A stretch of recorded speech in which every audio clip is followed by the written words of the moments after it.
Kian mendekati hari indah pernikahan di bulan Juli, dua sejoli Rina Nose dan Fahrul Razi seakan kian menuai sayap-sayap cinta nan romantis. Pemandangan seperti inilah yang kemarin terbingkai dari kegiatan Rina dan Fahrul. Rina dan pria asal Brunei Darussalam tersebut terlihat mesra, berbelanja bersama di sebuah mall elit di Jakarta, menyisakan tanya. Pasca Fahrul pulang dari Brunei Darussalam untuk mengurus pernikahan antar negara yang akan mereka gelar di Tanah Suci Mekah pada tanggal 13 Juli nanti, mungkinkah kini giliran Fahrul dan Rina berbelanja pernak-pernik persiapan pernikahan mereka dengan mesra seperti ini? Itu.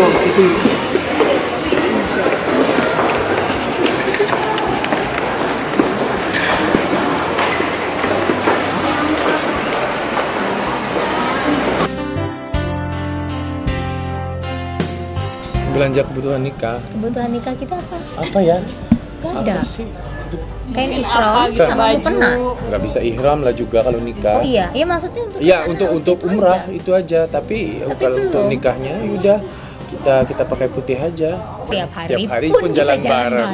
Ya, jadi itu sudah menjadi satu yang wajar menurut saya ya, bukan lagi satu yang kita harus jalan bareng karena kangen. Sudah keterbiasaan gitu.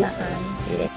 Mengukir angan untuk menikah secara sederhana dengan berbalut nuansa putih yang melambangkan warna kesucian dan kesahajaan, tapi toh khusus untuk bulan madu, Fahrul justru merancang rencana fantastis. Bayangkan saja, tidak hanya ingin berbulan madu dengan satu destinasi, Fahrul bahkan berencana untuk membawa Rina berkeliling Timur Tengah seperti Mesir, Istanbul, hingga daratan Eropa seperti Yunani serta Santorini. Sebuah perjalanan bulan madu yang dijanjikan tidak hanya romantis, tapi juga mengukir makna unik bagi kedua calon pengantin tersebut. Saya pengen membawa teteh ini untuk ke Istanbul. Selepas itu pergi ke Greece ya kali ya, Santorini juga. Selepas itu kita pergi ke Kairo, Egypt ya. Jadi di sana itu mungkin menurut saya, nah dia ini sebenarnya kalau orang yang tidak mengenali dirinya, dia mungkin seorang sosok komedian yang mungkin tidak mempunyai minat yang mendalam tentang sejarah dan sebagainya. Tetapi dia ini sebenarnya orang filosofis.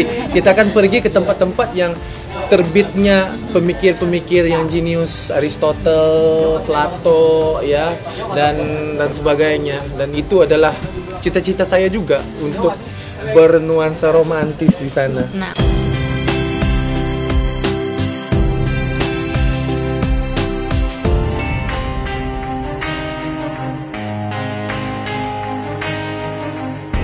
Berbeda 180 derajat dari Rina Nose yang tengah mengukir mimpi indah menuju pelaminan, Risty Tagor yang baru saja menuai vonis cerai, kabarnya justru tengah diguncang serbuan komentar miris di sosial media. Ironisnya, tidak hanya itu saja, kabarnya batin Risty kian dihimpit prihatin karena sikap Stuart Collin yang alot mengajukan banding atas putusan cerai yang telah diresmikan Pengadilan Agama Jakarta Selatan, bahkan juga berusaha keras menuntut hak asuh anak mereka, Arkana. Aku bilang justru gini, kita tahu kita mencintai orang itu dan orang itu sesuatu yang baik buat kita cuma satu. Kalau dia pergi kita sakit nggak? Kita sedih nggak? Kita terpuruk nggak?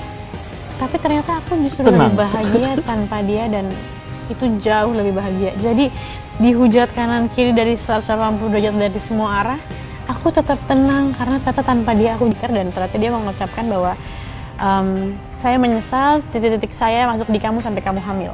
Dan itu adalah kata-kata yang aduh nih kalau diingetin ya it hurts for me, it really hurts gitu buat perempuan yang hamil. Dan setelah semua yang dikerjakan terus ngelihat lahirlah Arkana yang lucu, baru menyesal, baru bilang bahwa itu anak saya, rasanya aku butuh proses untuk menerima itu. Mungkin di sebelah mungkin saya dibilang mempersulit keadaan perceraian apa segala macam kan.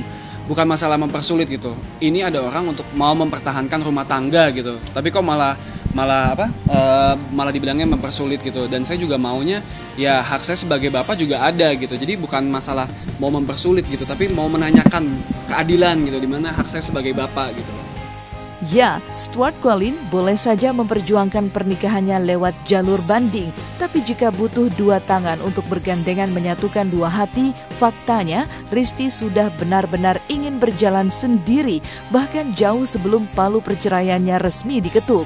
Karena sejatinya, luka fisik bisa saja sembuh, tapi luka di hati seperti yang dialami Risti butuh waktu untuk menjawabnya.